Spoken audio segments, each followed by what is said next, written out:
Coming up, what the Luka just happened to the NBA. The Dallas Mavericks and the LA Lakers make a trade that nobody saw coming, including LeBron James and Luka Doncic and everybody else. Did it matter to the Brooklyn Nets? Should they have been involved? Could they have been involved? We dive in coming up next.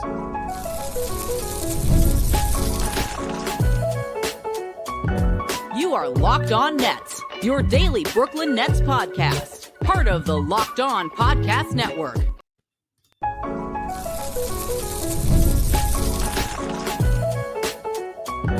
You are Locked On Nets, your daily Brooklyn Nets podcast, part of the Locked On Podcast Network, your team every day.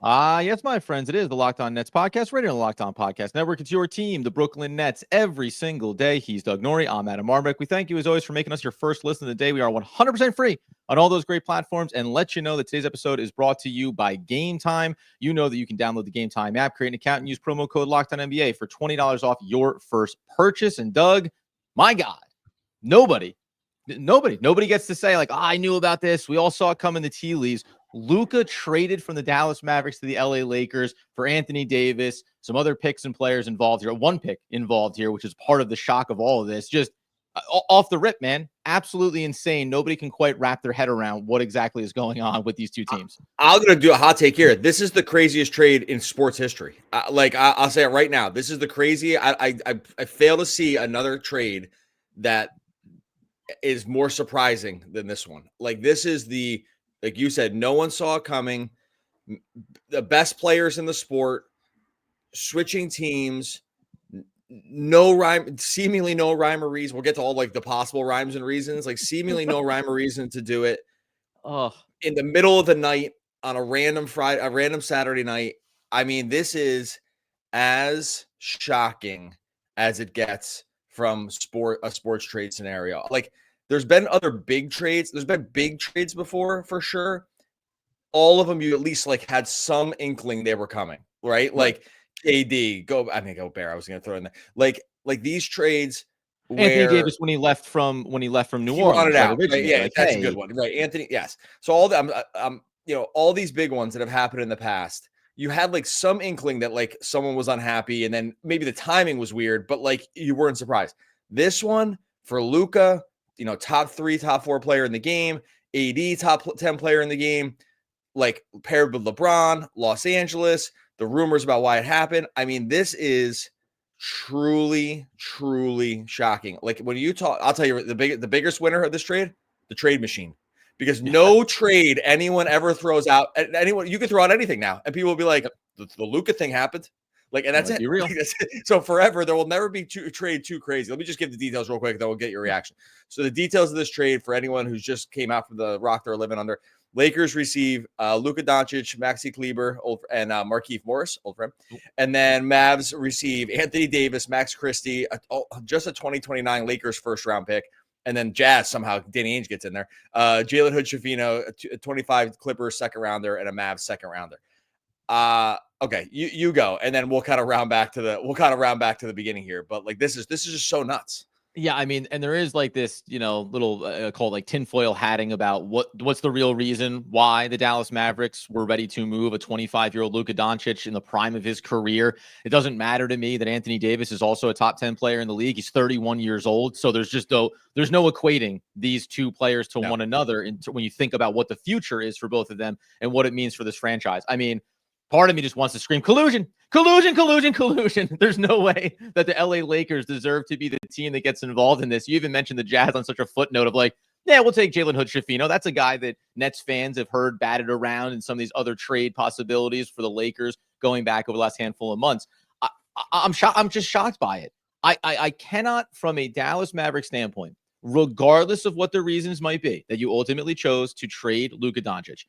The idea that you would do this in the middle of the night, two GMs that are both, had both been agents of Luka over the course of his career, to make this kind of deal and not put it out there to the NBA landscape and all the other teams in the league. Maybe Anthony Davis is the best player you could have gotten in any package like this, but there are so many teams, including the Brooklyn Nets, with limitless draft capital to throw at you. This just seems so insane from a Mavericks standpoint, for whatever the reason is, to make this move and not allow the league to come to the table with offers. That to me is the most shocking part of it. It went down fast. It happens quick. Okay, fine. But I just don't see the world where Dallas comes out of this a year from now, 2 seconds from now, and says, whew, looks like that worked out for us. Anthony Davis is 31 years old. Like, there's a couple of really good years left probably before we always talk about the fall off there. So I'm just shocked by it. I mean, everybody is. Like, I just cannot wrap my head around Luka Doncic being moved for a top 10 talent. Okay, great. And 1 first-round pick effectively. That is absolutely insane. Well, okay, so all right, so AD is very good. So I know this is where draft. I'm not throwing shade at you. I saw this everywhere today. Like, everyone throws shade at, like, how many draft picks did you get back? AD is like a top 10 player basically. Like, so and I know he's a little older, but this isn't like the Mikal Bridges you get 6th round. You can't compare it. Like, no. Like, no player like AD would be the best player traded in the last 4 years if he was traded right now. So the fact that they got swapped for each other, like, I do think there's a little bit of an undercutting of the value back. I agree everything else you said, but there's a little bit of an undercutting of the value back because we've gotten collectively have gotten so attached to like first round picks and like young talent that AD is already proven to be like one of the very, very best players in the whole league. So you are getting, he's worth 6 picks, or something like 6 good picks from like another team, or so, maybe not that many, but you know what I mean? Like, that's worth tons. So the player coming back, even if you factor in the age curve, right? Because AD is 31 and he's not exactly been a pillar of health, which is an understatement. Right. But like, just rewinding, and then we'll go into like we can go into like 2 sets of tinfoil hats, and what I'm sure the way this is going to be spun going forward. But just around back to like the magnitude of it, this just doesn't happen. This just doesn't happen. Teams do not. Luka was just in the finals. He just took the Dallas Mavericks not like the entire. He lifted them to the finals, and the very next year they're like, "Thanks so much." No, he was the very best player on a team that just went to the finals at age 25. These guys don't get traded ever. In fact, what usually happens is it goes the other way, where they even if it's like there's like problems, they hang on to the very last second because you never get another chance at this. You never get another bite at the top 3 player apple. You just don't. Like, it just doesn't come around. The Mavs fell ass backwards into it the first time because he dropped the third in the draft, right? So they got lucky the first time with it, essentially. Then, have built something. They built something here. I mean, got to the finals. It's been weird, and it hasn't been like super linear, and they made mistakes with Brunson and this other stuff, and they got crazy. But regardless of all that, they still went to he was the very best player on the team that went to the finals. Was he the MVP favorite going into the season? He might have been the favorite to win MVP going into the year. It stopped because of the injuries. Like, this guy, any sport, but especially basketball, this guy never gets traded. Never. Like, I guess AD. Very rarely does this guy get traded. Like, in this type of situation, right? Like you say, we talk about other times when it's been very clear this player is not going to stay. There's going to be moves made. It's all about the mechanics. Where were you drafted? Where do you ultimately want to be? But this version of it, where from outside looking in, everybody was like, "Yeah, okay, maybe Dallas having a rough season right now. They dealt with injuries, but they'll reboot, they'll retool, and we'll see what the next iteration of the Luka-led Dallas Mavericks looks like." And then in a blink of an eye, it's over. Coming up here in a second. There's one part about the trade and the Anthony Davis piece of it that I do find interesting. And then from a Dallas Mavericks standpoint, or from a Brooklyn Nets standpoint, how badly do we wish that the Dallas Mavericks had told some other people about this? Because I'd be very curious to think about what the Brooklyn Nets would have been willing to put on the table to get Luka to Brooklyn. We'll do that here in just one moment. All right, before we get to that, tell you about our friends over at FanDuel. Super Bowl 59 is here. One game, 2 teams, endless possibilities. No better way to make every play more exciting than on FanDuel Sportsbook. You're predicting the first touchdown, calling the MVP, even betting on the coin toss. Who loves it? Just started off with a nice little coin toss bet. FanDuel makes it easy to get in on the action with live betting all game long. You can adjust your bets as the game unfolds. Feel the thrill of kickoff for the final whistle. Look, this isn't Super Bowl, but I was just trying to wonder, what would the odds have been Friday night that Luka Doncic would have gotten traded? I mean, minus 200,000. Like, it wouldn't even been available. Even on our friends on FanDuel Sportsbook. And these guys have literally everything live betting feature. Lets you stay involved no matter what happens on the field. The app's super easy to navigate. Plus, when you place a $5 bet, you could potentially win $200 in bonus bets for the Super Bowl. That's icing on the cake. Download the app or head to FanDuel.com to get started. Just bet $5. If you win, you'll score $200 in bonus bets. That's FanDuel.com. Bet with FanDuel, official partner of Super Bowl 59. And when you're done with that, head on over to our friends over at Gametime looking for tickets for the next big event. Maybe it's a concert. Maybe it's a comedy show. Maybe it's a Brooklyn Nets game. Finding the right ticket at the right price can be a headache. With Gametime picks, it's even easier. I'll tell you how it works. Gametime picks, the app does all the hard work for you. Curates the best deals so you don't have to waste time searching through endless ticket listings. If you go to Gametime right now, I'm going to tell you, it's already up on the front page. Lakers at Nets. Monday, March 10th, Barclays, starting at $144.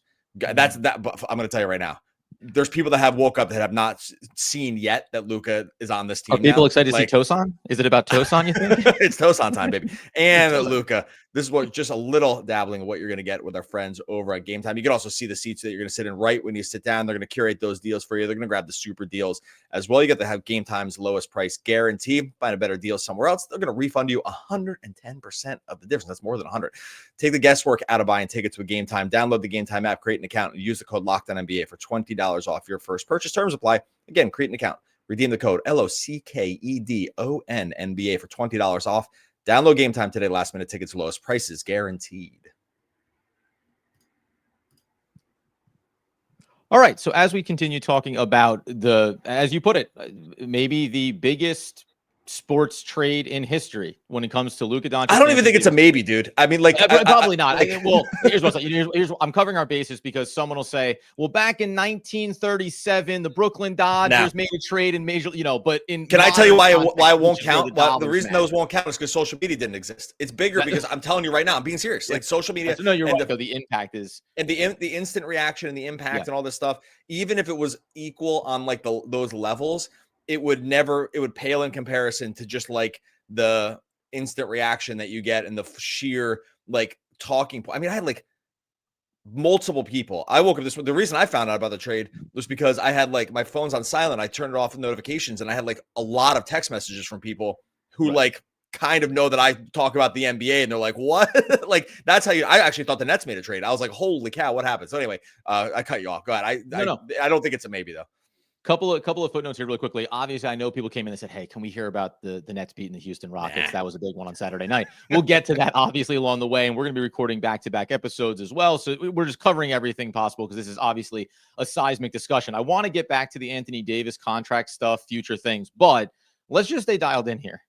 Luka Doncic, 25 years old, prime of his career, top 3 player in the league, gets moved. And there is tinfoil hat, like, why did this happen as quick as it did? Why was compensation or opportunities for other offers not possible? Which tinfoil hat version do you want to go with? I like the high level one, which is like, we don't feel like he was in great shape every year. And that really bothered us. That's the fun one. That is just the silly throwaway because there's no world where they would move a player based on that alone. At least I'd be shocked if it was. But I like more salacious things when it comes to reasons why these things happen. Yeah, I think we'll never know the real truth. I think it's going to be somewhere in between. It's going to be, because it's so weird that you're like, well, I have to, there's clearly very high level reasons, right? This isn't like someone woke up with a bad dream and just called Rob Pelinka and was like, AD, what do we think, right? Like, I don't think, like Nico Harrison just didn't, wake up on the wrong side of the bed. This is something for sure organizationally that's probably been on some level a long time coming, and they're trying to parse out like what the best thing is. I think if I had to guess, it's like 3 things, right? It's 1, they were concerned that like he wasn't going to re-sign an extension after next summer. He's up for an extension after next year. He would have been up for a Supermax deal. He's actually no longer eligible for the Supermax because he's switching teams, right? So he was going to be up for a Supermax extension. Little FU in the old trade there as well. Nice job. And they were like, well, if we get to the summer and we're going to deleverage some of this stuff. Now, this doesn't totally line up with like what they got back, but we're going to deleverage off that. So that's 1. And they were like, hey, we're getting out in front of it. That doesn't really fill the whole gap because if that's the case, they could have gotten way more. If you put him up on the open market, even with the leverage lowered, some other team is coming for something. Yeah. Like I think the package, or at least around picks and stuff. Now, and we'll get back to that. The second part is this might be your AD might be like the best player they could get back. I'm not sure about that, but and then so I think the Luka side will spin it like, hey, he just wanted to go to LA, right? Like he wanted to go to LA. He wasn't going to sign the extension, and they want to get it done quick. Right. That makes sense to me. That makes sense to me. It's like but then that's the Luka side, the Mav side, and he lost faith in the organization. Blah blah blah blah blah. Then the Mav side, which they've already done, because everyone just starts firing bullets as soon as these things happen. All the things you secretly thought about someone. Oh yeah, I mean, like you just said, the bags aren't even packed, and this stuff, and like the negative train starts rolling. That they said that they were concerned with his long-term conditioning, and that there's a possibility like with this injury cycle that he's actually ballooned up a decent amount, and that they've been worried that he just has never been able to dial in the conditioning, and it was just going to be hard to attach their future to a guy who they thought was going to be like always hurt and just never took it seriously. And there was more details there. I think the truth is like somewhere in between. I think it's all just somewhere in between there is my guess. I don't know. I think it's all a factor. And like you say, like there, this, I actually, so on a high level, I can understand, I hate to say it this way, but I can understand like where Dallas maybe is coming from with it. If you have this like inkling that, are we 100% sure that he's going to re-up with us? Now, you mentioned about the Supermax, like that alone, just the millions and millions of extra dollars that you make by signing the Supermax would have been reason enough probably for Luka to re-up, and then maybe it devolves from there and there's a trade down the line. That's possible. But I guess if you are the organization that has that talent, and you've made your own missteps along the way too, but if you have the talent and you've seen the results over those years, I guess there's a world. Like there's a world where you feel like every season we deal with something similar when it comes to conditioning. There is also the injury concern. Like I suppose you could add those things up and feel like we don't want to be here with Luka at 28 years old and he's missed, 100 games over 2 seasons or something, and whatever it may be. And I still can't imagine not keeping him around and just rolling the dice, so to speak, on what could happen there. I find it really hard to look at it that way. And then the other part of it is, for me, if you're talking about the conditioning piece, this is just more me comically forecasting. Luka's going to go to LA. He's going to be with LeBron for this season, and probably next season LeBron will be back maybe one more year. And LeBron will instill into Luka all of his regiment when it comes to like, how do I treat my body? How do I make sure, LeBron spends millions of dollars a year to make sure that his body is in peak physical form. And if he can impart that to Luka, then LA gets the gift of a redefined Luka Doncic who's maybe recommitted in a different way, or just has a better sense of how to take care of his body in the offseason, whatever the case may be. And by the way, you don't have to look too far with James Harden at the end of his time in different stops where he's like, hey, maybe I don't want to be here no more. I got fat. Then he goes to the next spot and he's like, hey, check it out. It looks like I can slim down and be, a high-level athlete. Like, there is that part of it. And I could get from a Dallas standpoint, not to go long here, which I already have, that if you look at Luka and you say, are you just not getting in shape because you kind of don't have faith in the organization or you're not fully committed? That can be a sour note to send to your organization, even if you are one of the best players, even if you are the cornerstone of the franchise. I agree with all that. It's still, I'm trying to justify it, but I cannot justify this. But that's, by the way, we're just kind of saying this somewhat similar things. I think that like the interesting thing here is even when you factor in all this stuff, it still doesn't fully explain it. No, like, I think actually these are like, I think what you said and I said kind of looks at it from a couple different angles. And even when you factor in all that together, it still is probably not the requisite amount of information to be able to like actually try. That's why I actually just think he just demanded it. And he was like, it's either the easy way or the hard way, right? Or something like that. Or like, but even that like doesn't fully do it, because you would still say, well, then it's organizationally, it's on us to go find the next Luka, like whether it's get a lot of draft capital or something like that. Yeah. And they didn't really do that here. Right. I mean, they get a 1 pick out of it. Maybe that 29 pick, it all falls apart, but they're going to have freaking Luka Doncic. Like, how bad are they going to be? Like, you know what I mean? Like 4 years from now, 29-year-old Luka, that's not a lottery team unless he's just fully injured and LeBron's retired. And so I just think it's just something. Or worst case scenario that you have Luka Doncic to utilize, like, so in the same way we're talking about this. Quick pause here. Sorry. We'll come back around the other side, because there's a reason why this benefits the Lakers exponentially even more than just getting a 25-year-old Luka Doncic right now, plus the other side of the Anthony Davis and how Dallas may look at trying to reclamate this, let alone, I do need to address the fact that the Brooklyn Nets desperately would have wanted to have gotten a phone call about Luka Doncic if this was the decision being made. We'll do that here in just one moment. All right, before we get to that, tell you about our friends over at Prize Picks. Look, basketball season's heating up. No better way to get in on the action than with Prize Picks, the very best place for daily fantasy sports. Over 10 million members, billions in awarded winnings. Prize Picks makes it easy and fun to turn your sports knowledge into real money. It's super easy to use, too. You just go more or less on all the stats that you love with its basketball. It's, points, assists, rebounds, blocks, steals. Get ready for the big stuff with the NFL as well. They've just sliced and diced this every way possible on Prize Picks. You just put together picks. You could just win up to 10 extra money, 100 extra money. That's just the way Prize Picks works. It's just easy. Look, you want to go Tatum more or less. They haven't mentioned Luka Doncic here. Yeah, you can go more or less on his points and his assists when he's actually back in the fold. Looking a little different now with a new uniform, so maybe they're going to adjust it. I bet they adjust it up. Got the Taco Tuesday promo to give you discounted player projections for even more value. If you tail lineup that goes 3 for 3, you can win a split of $1 million in promo funds. Download the app today. Use the code LOCKEDONNBA to get $50 instantly after you play your first $5 lineup. That's code LOCKEDONNBA for $50 instantly after you play your first $5 lineup. Prize Picks, run your game.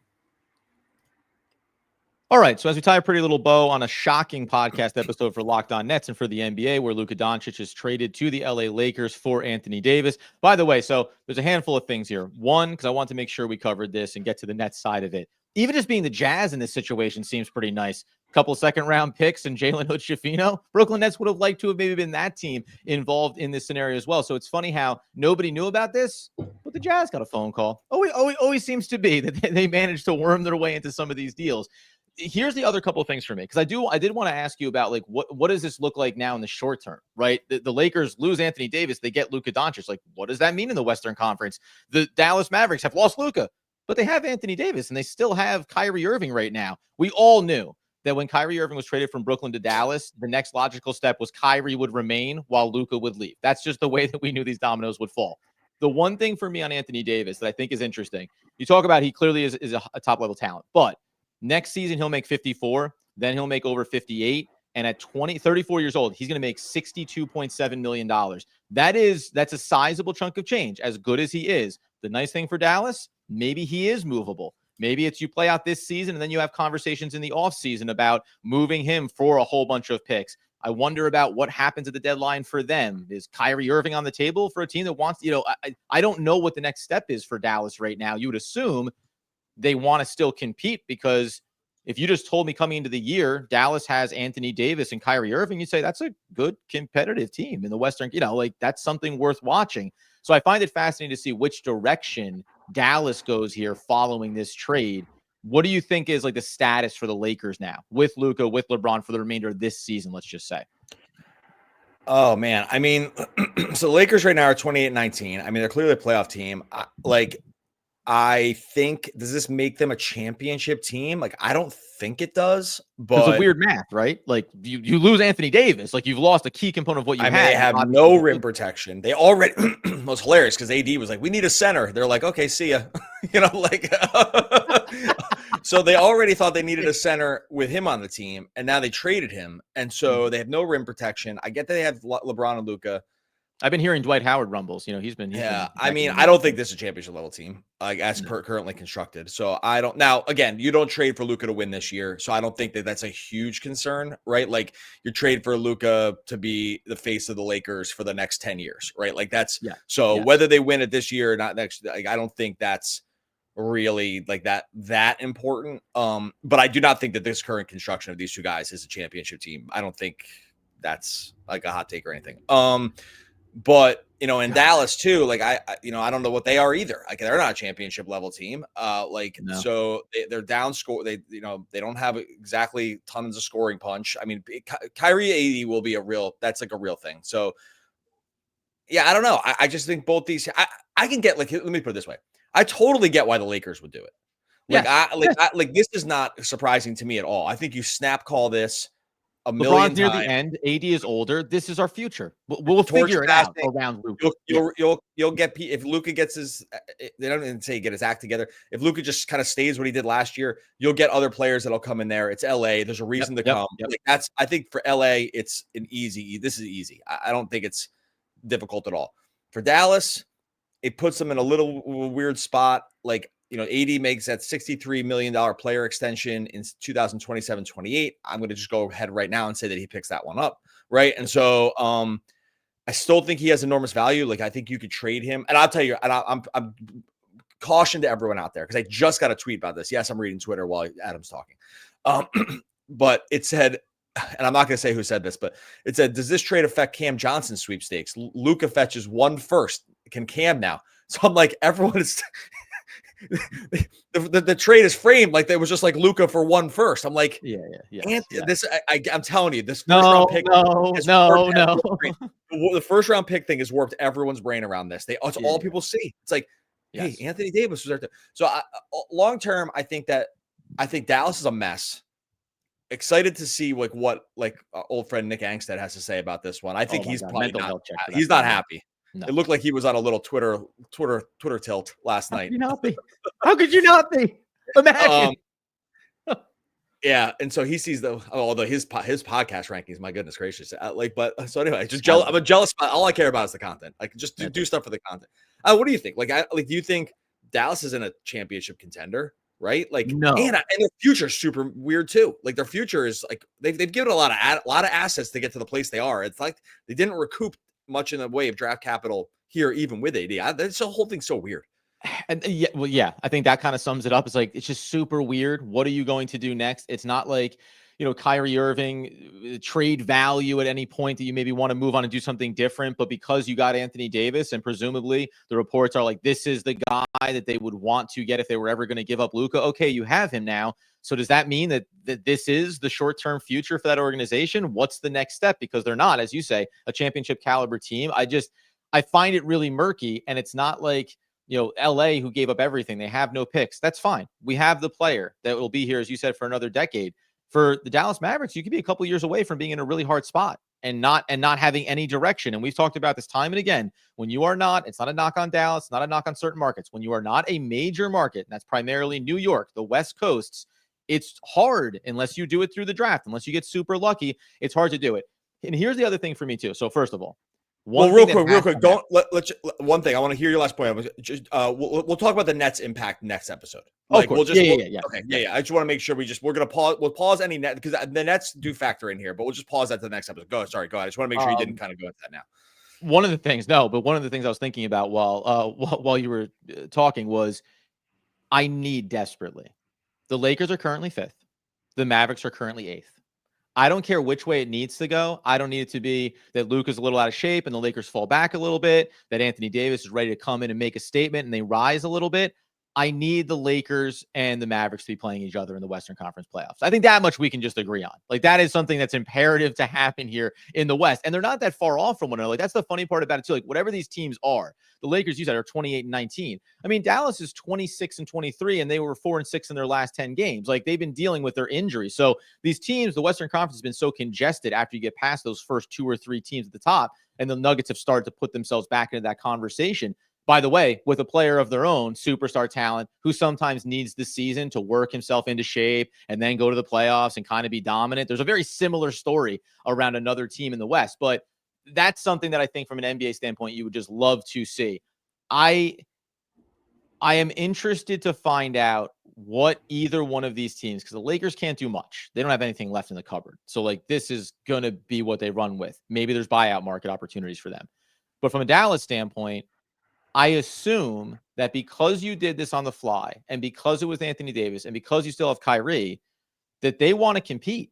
Like, they want to turn this season around and be a team that gets talked about still being in the playoffs, maybe getting high enough in the middle of the pack there and trying to win a first-round series. They were just in the finals. So the way that you sell this narrative to your fan base is, we gave up the 25-year-old superstar talent, but look, we went to the playoffs, we won a first round, we took on whatever team it may be, top 3 or 4 seeds, and we lost. That's fine. But you have to be able to get yourself back to a certain point if you're going to convince this fan base that this thing is not fully off the rails, which right now it does feel like you're far closer to that than not, even though you still have a top 10 talent, Anthony Davis. You still have things you can build around. But at the end of the day, man, I'm blown away by it. And I don't know what Dallas's next move is here. That's what I think is the most fascinating about this. Like, what are you going to be following giving up or maybe the best player in the league right now. Like however you want to rank them, as we always Do you think Adam Silver was just like, hey, we're like in between, there's no NFL this week, just make something happen? Like he just got on the phone, and just like something happened every single time. And everyone said what? And he said, just something. What, I have to do everything myself?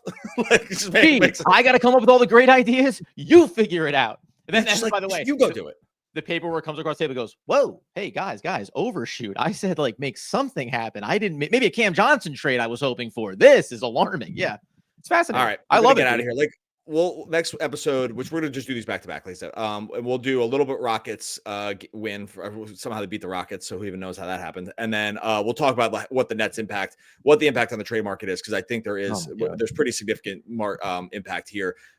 Which is an understatement. In the meantime, make sure you're subscribed to Locked On Nets over on YouTube. Make sure you subscribe wherever you listen to podcasts. I am always amazed that people are shocked when their actions cause an equal reaction. And that is CM Punk. Yeah. Who is that? Who's CM Punk? What's that? He's a wrestler, I believe. Maybe, no, it was WWE or, one of those. I gotta tell you, but I had never heard that name before. That's an athlete? Like there's a wrestler? Jeez, I don't know anything. Okay. Well, thespian, I believe. They're actors. One of the all-time great. CM Punk. There you go. That's something. Okay. One of the all-time great poets. We'll be back again tomorrow. And in a moment, talking more Brooklyn Nets basketball. Basketball. Luka Doncic, a Laker. Basketball. Yeah.